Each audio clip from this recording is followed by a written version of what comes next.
Nous n'avons rien à faire dans un pays qui nous humilie, qui nous déteste, nous méprise. On tue vos enfants. On humilie vos filles et vos sœurs. Je suis arrivée ce matin à 8h. Le surveillant qui m'a dit de me mettre sur le côté. Et après, il y avait le proviseur et son adjointe. Ils m'ont parlé et qui m'ont dit que ma tenue n'était pas adaptée pour être en cours. C'est la tenue que vous portez alors que c'est un pantalon et un haut. C'est la tenue que vous portez exactement, là pendant que c'est vous ça. nous parlez, c'est ça hein. On vous rabâche que vous n'êtes pas assimilé. On vous crache à la gueule tous les jours, à la télévision, sur les médias. Tout le problème avec l'islam, c'est que l'islam refuse la liberté individuelle. La religion s'appelle soumission. Et je considère que le voile, c'est un étendard du fascisme islamique, c'est une svastika au féminin. Eh ben, vous avez le droit de dire islamophobe, c'est tout à fait légal d'être islamophobe. J'ai le droit de ne pas aimer l'islamisation de notre pays. Nous restons parce que le confort occidental dans notre cœur a plus de valeur que notre religion. Savez-vous comment notre âme sera accueillie par les anges lorsque nous allons mourir? Eh bien, je vais vous citer un verset qui fait froid dans le dos.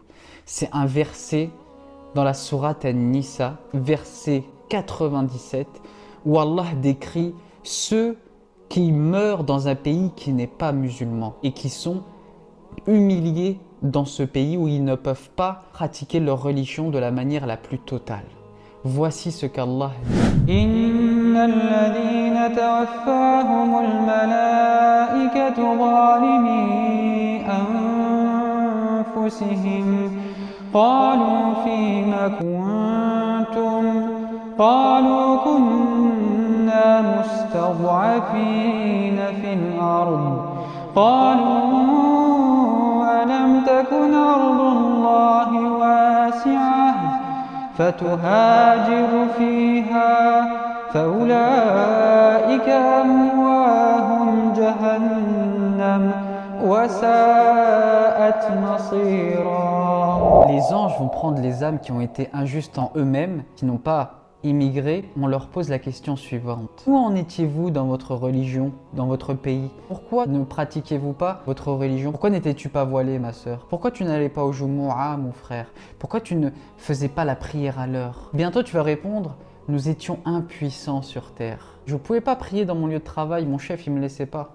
Je ne pouvais pas mettre mon voile, c'est interdit à l'école.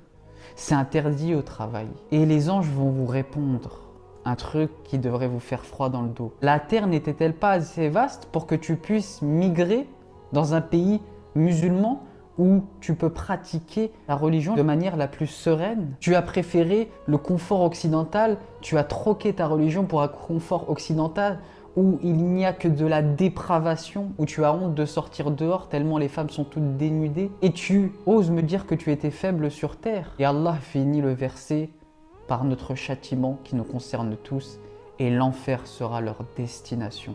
Et quelle mauvaise destination! Rien que cet argument, vous préparez déjà votre immigration. Déjà vous préparez, vous regardez les carnets d'adresses. Normalement, un croyant sincère, quand il écoute ce verset-là, ça lui suffit. Il arrête la vidéo, il se pose, il se dit oui, j'ai rien à faire ici. Mais non, on veut rester ici parce qu'il y a la CAF, parce que on veut sa retraite de 800-900 € pour être un roi au bled quand on va revenir. Mais ça, vous allez le payer, à moins que vous vous repentissez. Donc ça, c'est un rappel que je fais à vous, mais que je fais à moi-même. Et vous allez me dire, oui, mais ça se prépare pas comme ça, on se barre pas comme ça, on va aller là-bas, il n'y a pas de travail, il n'y a rien. Ah bon? Mais quand nos grands-parents et quand nos papas clandestins, sans papier, vous croyez qu'ils avaient déjà signé leur CDI avant de venir en France? Ils ont traversé la mer. Maintenant, ils en sont où? Propriétaires d'une maison, une belle voiture, alhamdoulilah. Et vous pensez que dans le sens inverse, Allah va nous rabaisser encore plus? C'est un manque de confiance en Allah, le tawakkul, qui est une obligation envers chaque musulman. Le bled représente tout ce qu'il y a de plus arriéré, archaïque. C'est pour ça que tous les blédards viennent ici vendre leur Marlboro toute la journée. Voilà leur raison de venir en France. Marlboro. Mais qu'est-ce qu'on va faire là-bas? Il n'y a pas de travail, il n'y a rien, on va galérer là-bas. En plus, c'est le moment pour faire vraiment ce que vous aimez. Moi, je parle aux propriétaires, par exemple, musulmans. Eh bien, vendez, débarrassez-vous de ça. Lancez-vous. Vous pouvez acheter 2 maisons avec la valeur de votre maison.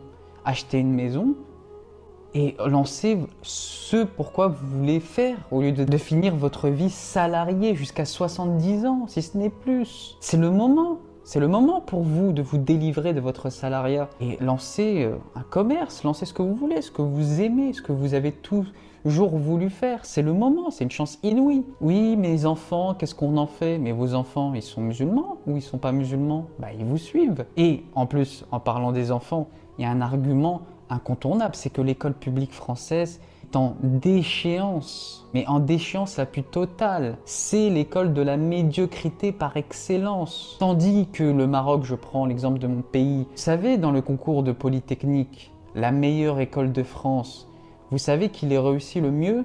Ce sont les Marocains du bled, pas de l'école privée, du bled, de l'école publique marocaine. C'est les Marocains qui remplissent les bancs de l'école polytechnique. Vous laissez vos enfants dans des écoles qui les rendent plus bêtes qu'ils ne sont sortis de la maison. Mais vous, tranquille, je suis en France, le pays de l'Occident, le pays de la modernité. Je suis au top. Non, t'es pas du tout au top.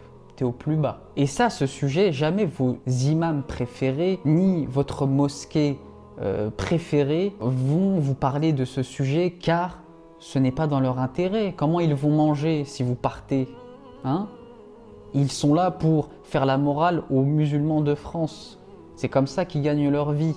Mais des musulmans de France qui sont là de manière illicite. Jamais votre mosquée vous dira ça. Parce qu'elle, ce qu'elle veut, c'est que vous donnez de l'argent, qu'elle construire des écoles, pour que vos enfants s'inscrivent dans leurs écoles d'arabe, où ils n'apprendront jamais l'arabe, même au bout de 10 ans, même au bout de 20 ans, ils n'apprendront jamais un seul mot d'arabe. Ou que ce soit vos youtubeurs préférés, parce que si vous parlez de ça, les abonnés vont chuter de manière exponentielle. Donc méditez, mes frères et sœurs, et j'espère qu'Allah vous guidera vers la droiture ainsi qu'à moi-même le plus rapidement possible. C'est tout pour cette vidéo. Partage, commentaire, abonne-toi, c'est très important. Et on se dit à la prochaine. Prends soin de toi. À la prochaine.